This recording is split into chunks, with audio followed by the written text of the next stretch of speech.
Good morning, good afternoon, or good evening, depending on where you are in the world. It gives me a great pleasure to take part of the Prince Mahidol Award Conference, which is aimed to unpack very important discussions on how the three planetary threats, including climate change, biodiversity loss, and pollution, are all putting global health at great risk. So we need to act on that if you want to protect the health of the population by addressing these challenges. Climate change interacts with each of the social and environmental determinants of good health, affecting lives and livelihoods in various ways. The environment we live in, land and water bodies provide the basis of human livelihoods through the provision of water and air. Earth warming continues to increase, which has had visual impact on ecosystems. For instance, these warmer temperatures have altered the start and the end of growing season. So it contributes to regional crops reductions. It reduces freshwater availability and put biodiversity under future stress, as well as increase trees mortality. All these changes, and what I just say is not exhaustive, all these changes in the environment and climate are affecting countries differently, some to a greater degree than others. For example, today, in several parts of the world, due to air pollution and climate change, communities can easily contract climate-sensitive infectious disease, such as yellow fever and dengue fever. And most of the case, it's not the country, it's the country who have already economic challenges. Also, due to climate change, such as rising sea level, wildfire, and heat wave, population are susceptible to other health effects. Countries must respond immediately to save lives. Climate change affects population health worldwide. This means that measures to tackle climate change lead to benefits in better health outcome worldwide. In one study, researchers found that if countries implement the Paris Agreement standards and place health at the heart of climate and environment policies, there will be an annual reduction of 1.6 million air pollution-related deaths, 6.4 million diet-related deaths, and 2.1 million physical inactivity-related deaths by 2040. These improvements in health outcomes are crucial because they contribute to achieving sustainable development goals, as well as protect poor and vulnerable communities. All world leaders must now act because the benefits of implementing climate change policies really outweigh the cost of lives that will be lost. Leaders must also act without putting economic benefits and gain at the top of their priority, but rather the well-being of the population they serve, because it will bring economic return more than what we are spending now to keep the earth as we should. However, it is not only the leaders that have to tackle this issue, as we all have a role to play, and we have the solution at hand. Therefore, in this session, I'm so pleased and honored to join. We aim to provide the opportunity for our esteemed panelists to critically reflect on priority actions needed to address the current climate, biodiversity, and health crisis, such as protecting and restoring nature as the foundation of our health, building health resilience to climate risk, creating energy systems that protect and improve climate and health, transforming urban environment, transport and mobility, promoting healthy, sustainable and resilient food system, and finance a healthier world to gain future lives.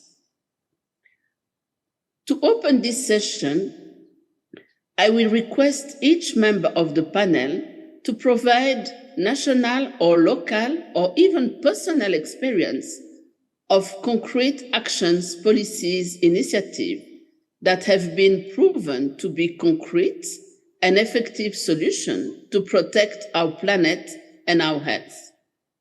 Let us start with Andrea Meza Murillo, who is the Deputy Executive Secretary at the United Nations Convention to Combat Desertification.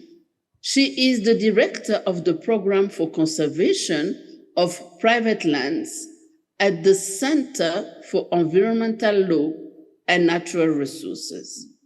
She is a lawyer with a specialization in local development. Mrs. Meza Murillo has a notable history supporting the UNCCD's work, especially around the desertification and drought, the 2021 hosted by Costa Rica, relying up to global ambition to restore degraded lands. Dr. Andrea, the floor is yours. Thank you so much, Agnes, and it's my pleasure to be here with this distinguished panelist and addressing this, the vision of having all this interlinkedness between what we're doing with our ecosystems, with land, and how it is impacting our health. So if we really want to have healthy societies, healthy economies, we need to have healthy ecosystems and healthy land. And this is what I would like to address in this minutes with all of you. As deputy of UNCCD, and UNCCD is that convention that deals with the management, protection, and restoration of land, we see all these interlinkages in terms of the degradation of land implies the degradation of soil, and this at the end implies that we will not have good food. It diminishes the quality of our food. But it also implies that if we don't do good management, conservation, and restoration of our land, we are also affecting our water security. And this is what we need to put in place and to prioritize. At the end, every decision we're making around land will have a clear impact on food security and on water security. And these at the end, as you can see, will have a direct impact on the health of our communities and our societies. And I would like to share then some reflections, because what we are seeing is that investing in restoring degraded land also makes a lot of economic sense. Between each dollar invested in this area, generate returns between 7 to 30 US dollars in benefits. So it's also about understanding that this has also an economic area. And then where we're talking about some of these projects and programs around land restoration and land management, what we're talking at the end is about the way of development, about bringing development in many cases to the rural communities. It's also about investing in water infrastructure, in energy infrastructure, and in guaranteeing the livelihoods of a lot of these communities. But I'm going to share some concrete, because we want to talk about concrete action and some experiences. And I want to share with you an experience that I had. I was a minister in Costa Rica, Minister of Environment and Energy. And we had one situation there. And this relates also to the importance of bringing, and I think, Agnes, you mentioned it, this whole of a government and whole of society approach, because this One Health demands that we all work together, having this common vision. In Costa Rica, in the rural areas, there are some local communities that are the ones that are managing water. And they are the ones investing or organizing and bringing together funds to establish the aqueducts. And they were doing a great case in these rural communities. They had in place the aqueduct, the water infrastructure, but then suddenly land use change, degradation of the forest happened here. And then there was the pollution of these water springs. And suddenly, because of what was happened there in the land and in this watershed, the way it was destroying the forest, bringing some intense agriculture, bringing pollution, in many cases of these water bodies, then these investments that were there were no longer available for the communities. And then this demanded an intervention of the whole cabinet in terms of Ministry of Agriculture, Ministry in charge of water infrastructure, Ministry of Environment, Ministry of Health. What are we going to do to deal with this and to continue guaranteeing the health of this? And then they become also the local communities here to continue then identifying some conservation measures along this watershed. And they became, these local water management entities, they became the stewards in many cases of a lot of these forests. And this just related to some of these concrete aspects. Now that we have the post-2020 framework, we have clear goals. We need to restore 30% of our land and ocean. We need to protect 30% of our land. And in many cases, what we need is to have clear understanding of land use planning on land use planning of these watersheds to guarantee food security. At the end, this means to guarantee good soils, to guarantee good quality of water. And this means at the end, guarantee the basis of a lot of these most vulnerable communities globally. And we have many examples of flagship projects like the ones that we have, for example, in the Great Green Wall, 11 countries committed in the Sahel to restore this land. So it is possible to do it, but we need to prioritize it, to understand its links, and then to have this whole of a government and whole of society approach. Thank you. Over to you. Thank you, Andrea, for those insights.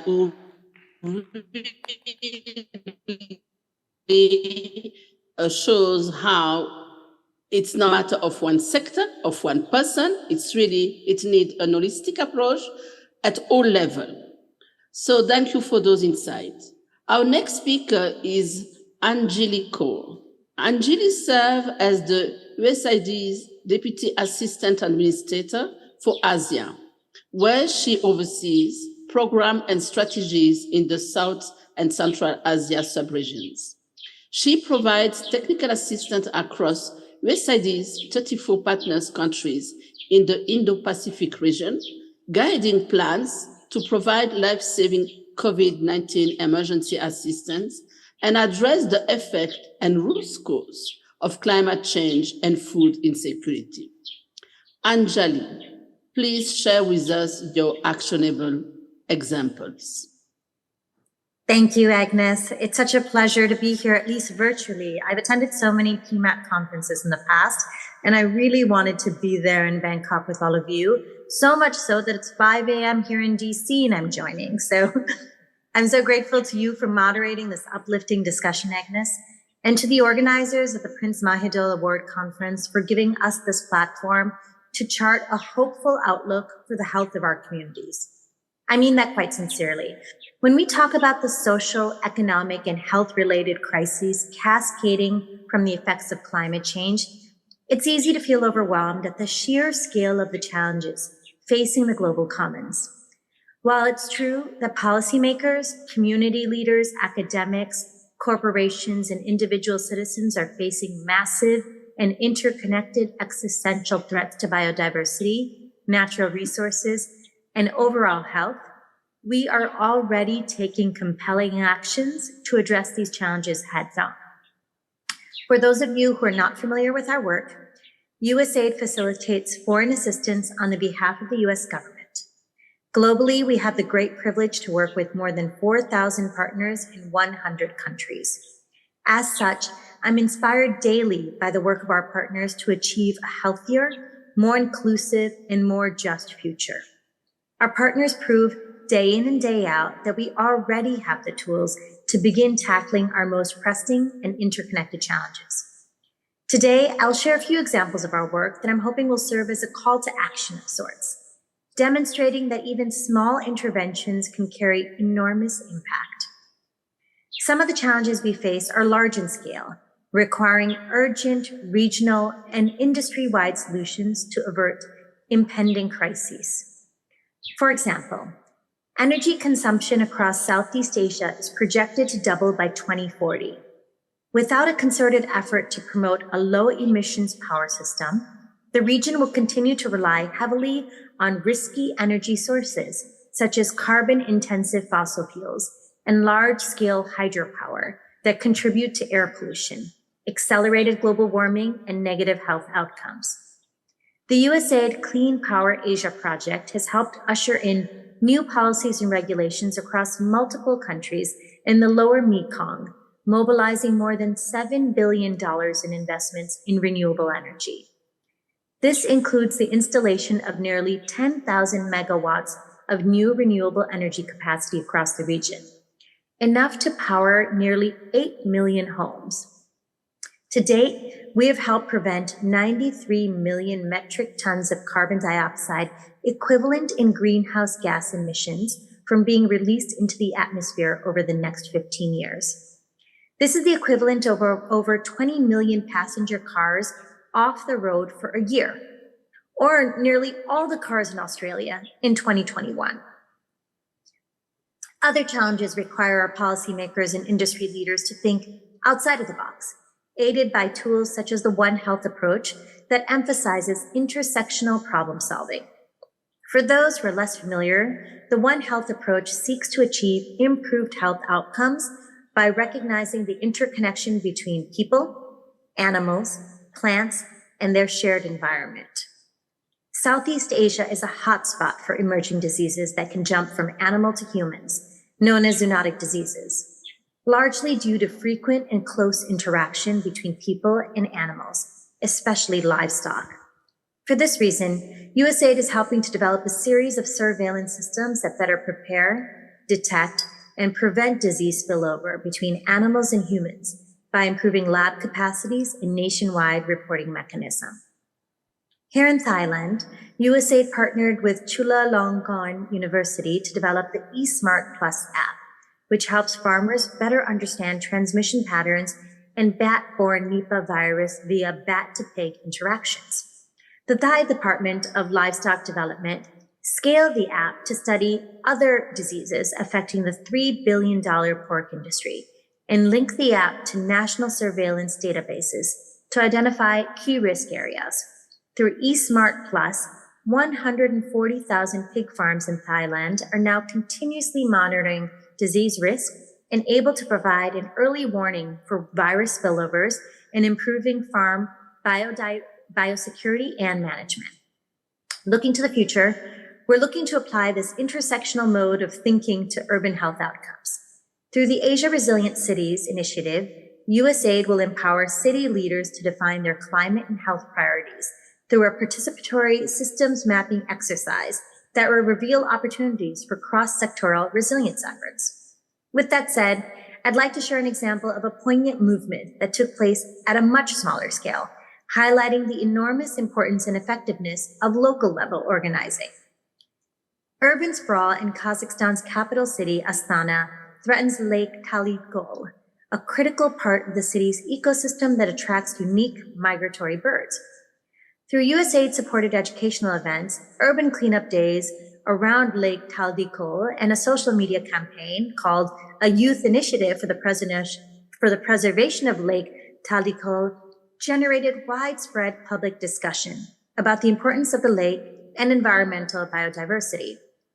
Faced with heightened public concern, local authorities reconsidered their plans to eliminate the wetland areas to make for new construction. As the dispute over the future of the lake sparked widespread public discussion, the city administration decided to preserve the wetlands within the current borders and are developing an alternative solution for the city's construction projects. As I hope I've illustrated here, we each have a role to play in protecting our planet and the health of our communities. However, we don't have to wait for the right opportunity to present itself. My fellow panelists have done a remarkable job demonstrating that there is always room to act, no matter how large or how small the challenge is. Thank you again. Back to you, Agnes. Yes, we can applaud her because, Ajanil gave us a great perspective on how we need an holistic approach and really each and everyone is concerned. Now, let's move to the next panelist, Professor Kaizo Takemi. Professor Kaizo is is member of the Liberal Democratic Party of the House of Councillors.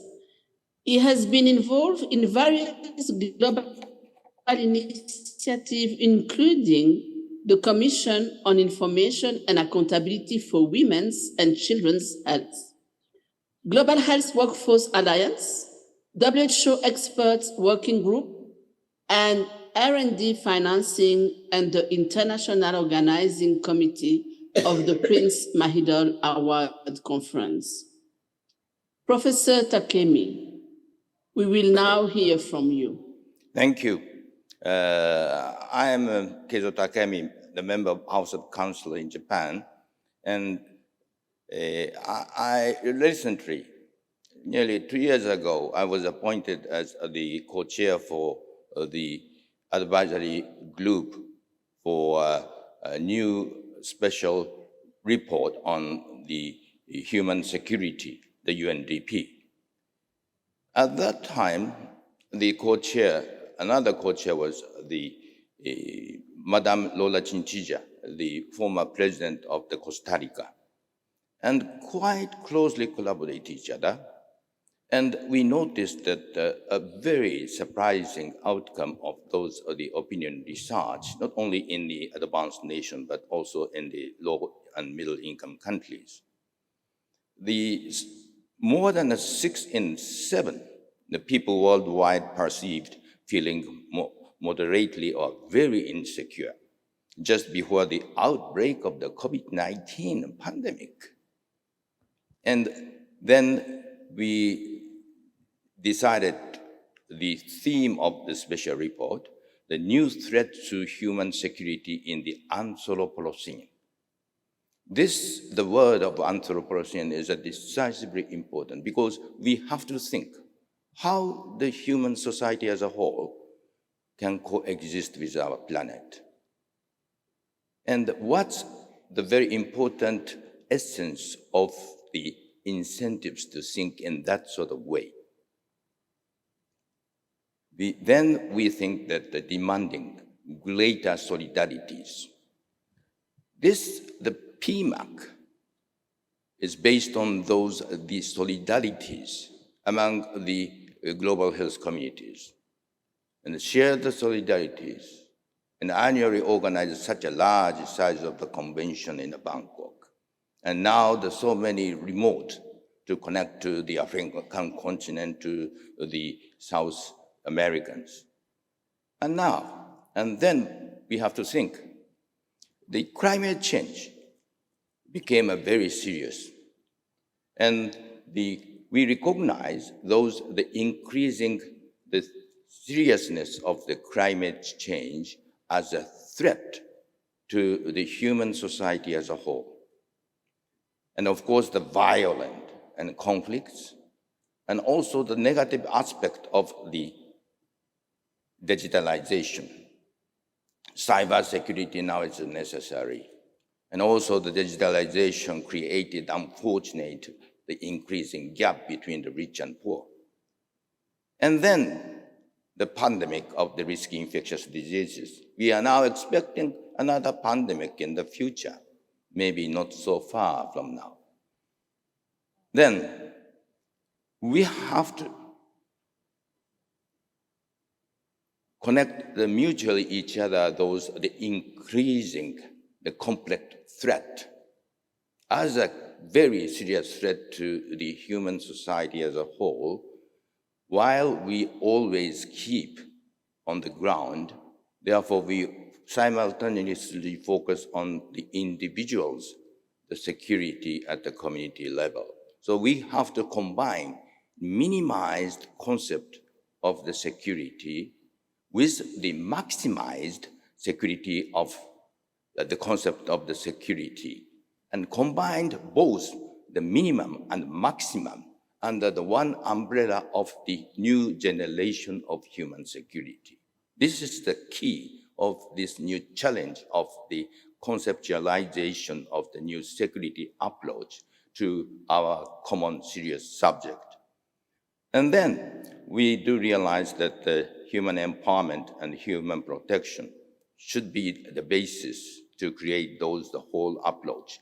But in addition to that, we should have the solidarities as a key to maximize the concept of the human security. And then, fortunately, our Prime Minister Kishida accepted the proposal of the new generation of human security at the G7, the Hiroshima summit, and he emphasized the three pillars. One is the strengthening the global health architecture for public health emergencies. And second is promoting universal health coverage in the post-COVID-19 era, especially emphasize the resilience of the universal health coverage. And third is promoting health innovation and digital technologies. And we now think how we can jointly cope with the emerging threats, such as the pandemic of the risky infectious diseases. This is the reason why we can recognize that health can be a catalyst to talk about such sort of increasing the common threat in this global community. Because everybody thinks that the health is one of the emerging threats for everybody beyond the national boundary. So we can use these incentives of all the people to create the solidarities beyond the national boundaries. And then we can design those new global health governance architectures, and also concretely pick up for example, the vaccines against the risky infectious diseases can be regarded as the global public health goods. And then we can design how we can deliver the newly developed vaccines to the people in the low and middle income countries. So we always think the research and development and simultaneously think about how to allocate those outcome of the newly development things. And then we can think that the CEPI is a research and development, and the joint, the international, the clinical trials, and the mass productions facilities in the low and middle income countries, and then the allocation. So, and then we can think about how to finance on each stakeholder under the one umbrella.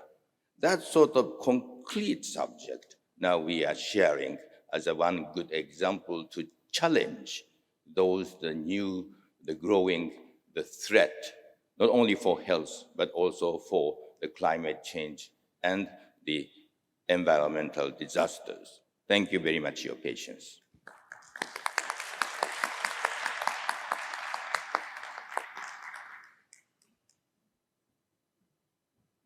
Sorry, I was on mute. Well-deserved applaud. Thank you, Professor Takemi, for those remarks. Now let's move to our second last panelist, Dr. Omnia El Omrani. Omnia is the first official youth envoy for the COP27 president and a plastic surgery resident from Egypt. She has more than 7 years of experience in climate change and facilitated over 74 hours of training sessions and workshops in 15 countries across the world. She is a commissioner at the Lancet Chatham House Commission on Post-COVID Population Health, a youth sounding board member of the European Union Commission, and an associate at Women Leaders for Planetary Health, as well as a member of the Global Youth Coalition for Road Safety and UNICEF AZ Youth Leader Program. Dr. Omnia, you are welcome to provide your insight. So hello everyone. As we are moving to the end of the second day, and our session is about concrete solutions, and this is what I would love to share with you. This photo is actually from COP27, and it was one of the demonstrations that the health students did. As you can see, this is a code red for Earth, and this is what I'm really proud to share. I come from Egypt, and it's a country that truly believes in the meaningful empowerment of young people. And we wanted to bring that to COP27, to bring in a transformative shift in the narrative of how young people are seen, from being victims of the climate crisis to being agents of change. For us to do that, I had an amazing team of young volunteers from our Egyptian Ministry of Youth. And we had a session where we wanted to see how can we elevate and demonstrate the concrete solutions that young people around the world are doing. So we created this platform 1 month before COP, and it was it's called the Youth for COP, and we opened a call for submissions to young people globally to tell us their initiatives, their social enterprises, their projects that tackle climate change. I'd like to share 3 of my favorite examples. One of them is by Gordon, and Gordon is a young agri-entrepreneur from Uganda, and he has trained so far over 500 small-scale farmers to utilize sustainable agricultural practices to help them save water, improve food production, and hence improve their income, especially in local communities. And then the second one is Sarah. She's from Egypt, and she and her sister developed for the first time this year solar-powered water heaters for vulnerable communities in Cairo, because they saw that the only way that they heated the water was using kerosene, which is not only which is also harmful for their health, and they wanted to provide them with an affordable, accessible, and a healthy source of energy to heat the water that is so important for these communities. The last example is actually from the Philippines, where a group of young volunteers were really working on building cyclone-proof schools for children, providing them as well with sustainable wash facilities and sources of energy to really protect and adapt to the crises. And then we were really lucky to be able to demonstrate our work only a week before COP in the BMJ, where we showcased the work that young leaders are doing, especially adolescents and youth, embracing not only concrete solutions for climate change, but also a human rights-based approach. And then this really brought me to what climate and health students are doing specifically, because we want to work with our communities, but we also want to influence our own education. This project started in 2020, where we and the International Federation of Medical Students did the first ever global survey to see whether climate change was integrated in the curriculum of medical students or not. We wanted to make the case that the current health workforce is not ready to respond to the climate crisis because simply it's not in our education. We discovered in 112 countries, 2,817 schools, only less than 15% of them had a mention of climate change. We also had the support of academia, of the Medical Teacher Journal, that helped us, mentored us to do this research, publish it, and based on that, 2 years later, just in 2022, we were able to reflect on the initiatives that were led by students around the world that were able to integrate climate change in curriculum. We have examples from the Netherlands, from the US, from Malaysia, and I'm very proud to say from Egypt, because my own university, not just the medical faculty, the entire university integrated a compulsory course on climate change. Currently, we're also working on a curriculum to submit it to be integrated across all African universities. And then we also want to translate action into policy. And this is why, as students and as young people, we go to the climate change conference. Specifically, if we're looking at the health students, we do our own activism, really emphasizing that the climate crisis is a health crisis. These negotiations are not about the environment. They are negotiating our health, our future, and our security. And we also did at COP27, the first ever Youth and Health Climate Forum that was led by WHO. And we had a series of workshops that ultimately led to presenting recommendations on how to not just address health and climate change, but also how to integrate youth-led action, perspectives, and initiatives into this very important nexus. And then finally, I was very proud to also work with the presidency on the first ever Youth-led Climate Forum.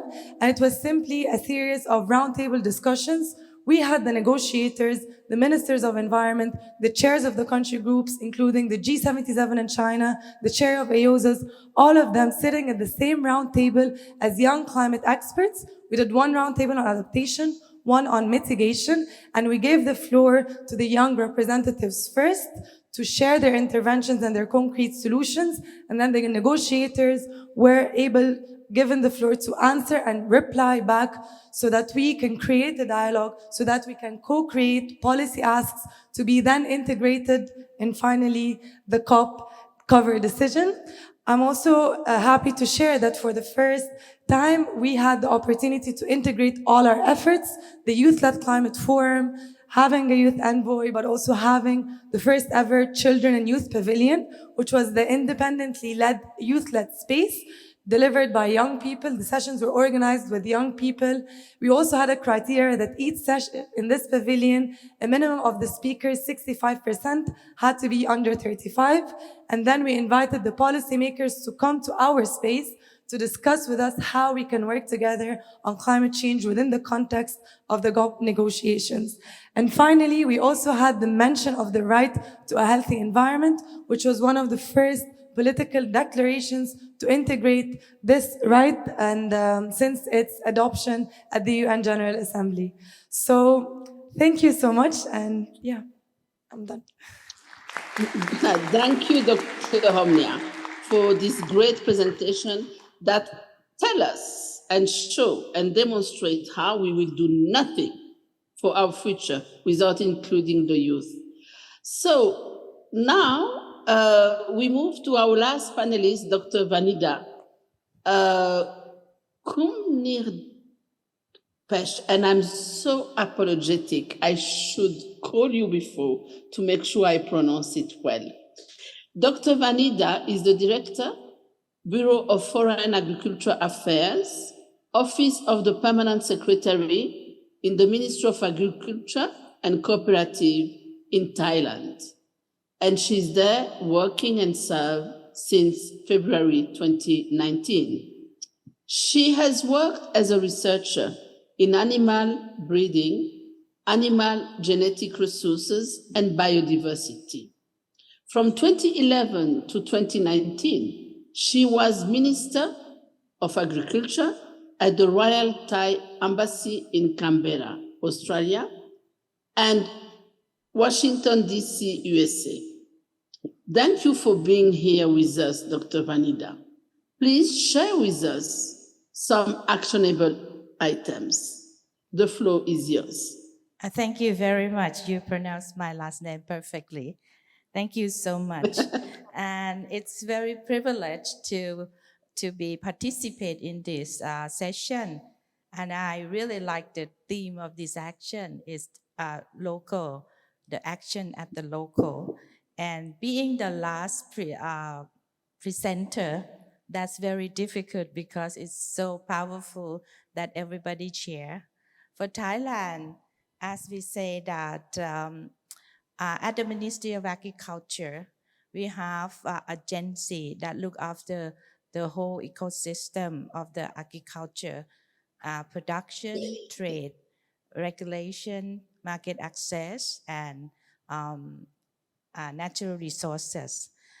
So when we talk about soy, I have to say that Thailand has many action and many solutions to share because we award the World Soy Day, and we have the Soy Award every 5th of December. And what we're doing, we share our solution. We initiate, we call Soy Doctor. So maybe it related to PMAC here when we talk about health. So we look at the health of the soy, and we see that with the healthy soy, we can create the healthy food. So there the food begins. So for the soy doctor, we initiate as a volunteer, and we empower them with all the knowledge how to manage the soil conservation and look at the fertility, as well as share the knowledge to other farmers. And those that technical has been taken up by FAO and make it as the program as a soil doctor in other country. So this is we quite proud of. And I think one thing when we're still talking about soy, it relates to soil biodiversity. Our land development department, we develop the product that we have a service and provide the soy product, which is comprises all the soy microorganism, which is through the research, through the experience, there are a recipe for use as the fertilizer, use as the decomposed substance agent, or they can use as the reduce the smell from what we doing from the decomposition. I think one of the major that people are looking at that is that when we have a big flood, and it's takes a long day, so it become rotten, and its smell you can imagine. But with this soy product, when you distribute into the water, the smell is gone. So it really relieves what the burden during the flooding. And this is the continue that we do on the ground. And I think those are we concerned about the healthy soil and healthy food, and that means the healthy diets for all. And another thing that we do regarding the climate change and biodiversity, it's we develop standards for commodity. We have a sustainable standard for rice, which is the result what we working with many partners on the sustainable rice platform. And then we take up our project on the Thai rice Nama, which is one of the Nama project, in order to introduce a very efficient technology in order to reduce the methane from the rice paddy. We call that technique is alternate wet and dry practices. So it means that you manage the water at the time and make sure that the time that the water is in the rice paddy is minimized. And it's been working and perfectly for 5 years, and we continue to scaling up. And we can sell, and we can see that through that, even we have a very, very efficient and very well proven from the research. But the adoption of a good technology for farmer, in order to reduce it, it takes a lot of effort. So that's why we're scaling up and that project through the GCF, and those implemented by our rice department. And those are one of our sustainable standard. And then we took up that lesson and make it to the voluntary standard and share it with our farmer, and hopefully that those can be new practices that can reduce methane from the rice paddy. And we take up with the methane in another commodity that people say that the cost is the livestock. So for the livestock, what we've been doing is through the biogas. It's been working for maybe 20 years, and now it's part of the good agricultural practices for the swine farm, that they would have the biogas and involuntary, and those can really help about the methane produced from the livestock. So that part that's is on the ground, it in progress, but it can be still room for improvement, and those can be something that we can do together. And I think that the One Health approach that we're working, maybe not only the human, not only animal, not only the planet, but also the plant health. So those one is maybe the thing that we would like to do more. And I think that the last thing that maybe I have to share is the partnership. We work together with many organizations, UN country team within Thailand. Now we're working on how we can understand how we measure the indicator for SDG. Now we're looking at methodology for SDG 2.4.1, which is the area of the sustainable agriculture. And that's very difficult, but it's a global methodology. Another one that we hopefully that we will have is the baseline for a food loss index, which is we try to understand and make it into practice. Because if we cannot measure, we cannot monitor, and we cannot change or improve. So I think those one is one that we working on. And then with the time limit, maybe those are I can share what we can do on the ground, and hopefully that can become some of the action that can link climate change, biodiversity, human health, as well as agriculture for agri-food transformation. Thank you. Thank you. Thank you. Thank you, Dr. Vanida, and also all the panelists. But what is important here is really to insist on we need to measure so that we can understand and we can see if we are on the right path to improve and what we should change. Thank you for these powerful remarks from all the panelists, and also to the example that really show where we stand and what we should do. Now it is time to open the floor to our audience to ask some questions. For this, I will be helped by the organizer, and I will be looking at the ones online, but there is also, please, question from the audience. So anyone, virtually or inside, ask your question.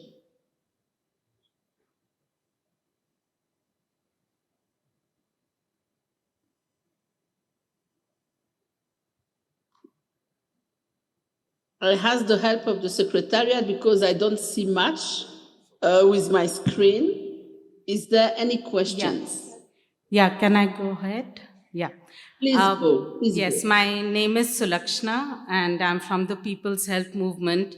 And I think when we are talking about action on the ground, we must acknowledge that there are currently hundreds of environmental activists, indigenous activists who are either killed, incarcerated, jailed for exactly doing that, taking action on the ground.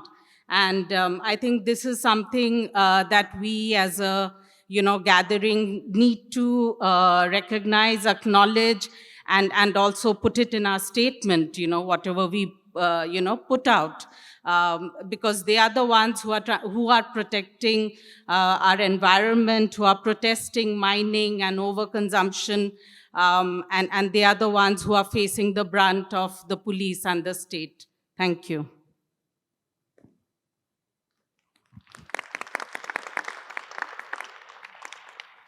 Thank you very much. The point is taken, and I'm sure the Secretariat will make sure that we use our connections to act on this point. So I'd like to ask a question, please. Next question, please. So my name is Or next comment. My name is David Nabarro. I've been here on some of the panels, particularly one on food. And I'd like to ask the speakers, the panelists, how have you handled the political forces that are all over the place when trying to advance this kind of work? Whether it is the efforts to pay more attention to the usefulness of the lake in Kazakhstan, or the challenge of reducing methane production in Thai food systems, or mobilizing young people to be active in COP28, or acting for combating desertification, or advancing a new method on human security. None of this work, as I understand it, is easy because it inevitably involves working sometimes against quite strong political forces. And each one of you, in describing your experience, has shown remarkable achievements, but I felt it might be helpful, if anybody feels like it, to hear tips that you have for the rest of us on how to work with political forces that support you, but also how to be strong in the face of some of those that want to keep things perhaps as they are. Thank you. Thank you for your question. Who wants to take that? Go ahead. Yes, thank you so much for this very important question. Especially in the climate space, we face many challenges, and it is, as a young person, to face political challenges is very difficult, and it's different from every region as well. One of the ways that I have seen was to really find allies to support us, to safeguard us, especially during political meetings such as COP. But it's also important to really understand the context of where COP, a climate conference, takes place. What are the circumstances there? We understand that the climate crisis is a human rights crisis, and we are there to say things as they are. But it's important for us in the youth community to find allies to help us. And also we have our own safeguarding mechanisms and trainings before we go to events like this. And at the same time, allies can either be countries, can also be organizations that can help us. It's also important to acknowledge that not only do we face political challenges, we also face mental health challenges. Being in a 2-week conference as a young person and facing not only the stress of inaction and lack of political will, but other logistical aspects such as finding accommodation, access to finance, and even access to food. But until now, every conference, which is COP, lacks any mental health facility or support for everyone that attends and all the activists that are there, whether it's young people, whether it's indigenous communities and local communities, and even children as well, who are now attending and demanding a right to be there, because it is our future that is being negotiated, and we need to be there to put the pressure, and we need to be part of the conversation. But it's important, and I feel that as a health community, we have such a critical role to play to provide that support, the argument, but also the mental health mentorship and support for young people who are there, not just in the climate conference, but in the climate space. What I can add on this is also that for example, in African Union, there is an entire department that it's not enough asked to participate.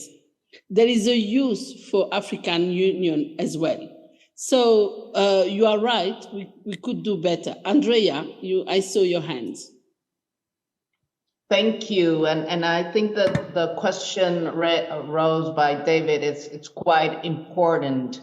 Yes, we will be facing a lot of pushback for a lot of these agendas. It's a transformation, and as such, we will feel pressure. So what are some aspects? I will say, try to engage the highest political level, because in many cases, so just take 30 the president, because after that, we have already at the limit of our session. Quickly. Okay. So it's highest political engagement and the economic case. We need to have coherence. There are a lot of harmful subsidies right now to destroy nature of fossil fuels that we can align for this healthy agenda and protection and restoring of nature. Anjanil, I see your hands. 30 seconds. Really quick, I think a lot of it depends on the trust and the relationship you've built over decades.